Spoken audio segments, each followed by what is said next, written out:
Hello guys, today's video magluluto nga tayo ng butter shrimp with crab.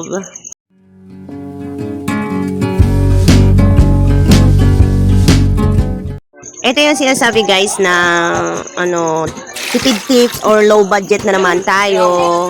Sasabi kong low budget siya kasi yung mga sangkap natin hindi siya ganun ka-solid. Basta ginawan ko na lang siya ng paraan kung paano ko siya maluluto na mapapasarap natin. So ito lang yung ating gagamitin. May sibuyas ako, tapos yung Norna shrimp. And then star margarine ang gagamitin kong pang-gisa. Iba dapat butter, pero butter din naman yan. Star margarine lang.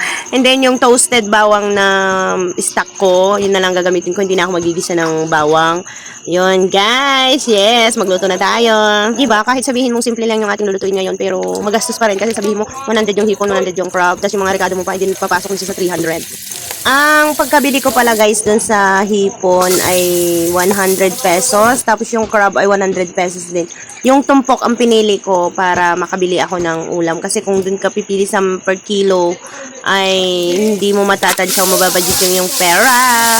Kaya ang ginawa ko, naghanap ako ng tumpok. Nag-ikot-ikot lang ako kanina dun sa palengke kasi nag-grocery ako tuloy. Duman na rin ako sa palengke para bumili nga ng aming mauulam. So, yun guys. So, syempre, tipid tips tayo. Yung ating mga sangkap kinuha-kuha lang natin dun sa tindahan. Ang gagamitin ko lang ay, yun. Nag-additional pala ako ng lemon kasi lemon na yung soft drinks. Yes, yun. Yun ang kinuha ko. Pinabuksan ko sa mister ko. Nakakatuwa. Tapos ito na nga guys, ilalagay na natin yung ating toasted bawang. Hinuli ko kasi toasted naman na yan. Hindi ko na siya isinama sa gisa. Diba? Minsan mag-ulam-ulam din naman tayo ng masarap kahit low budget yung ating mga rekado. At least masarap naman yung crab and then yung hipon. Diba?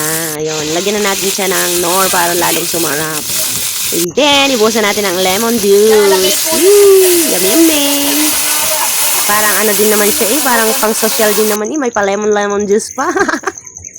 Siyempre, gagawin talaga natin kahit sabihin mong simple lang, pero gawin natin masarap para solid naman ang kain. And then, ayun, kumukulo-kulo na nga guys, pero medyo pa kukuluan ko pa ito para mas lumambot. Oh, di ba? Sinapaw ko na yung kasi medyo luto-luto naman na yung crab, kaya nilagay ko na yung hipon. Yan, di ba? Perfect! Uy, ang lakas ng apoy ko guys. Nilakasan ko na para mabilis na maluto. Ay, kakagutom na anong oras na din alas 7 na po din Nagluluto pa lang ako ng ulam. Pero nagmerienda naman kasi kami kanina. Mga alas 4 ata nung kumain kami ng kanin. Pero lang yun, merienda. Nagulam kami ng atay ng manok. So ngayon namang hapunan, rin namang aking niluluto. Wow! Ayan guys, luto ng ating ulam. Medyo tuyo-tuyo na kaya akin ang aahunin. Ang aahunin, mainit. Init guys. Ayan. Thank you guys for watching. Pa-like and subscribe po ng ating channel para po sa susunod nating tipid tips or low budget meal. Bye-bye po. Pa-subscribe. Thank you so much.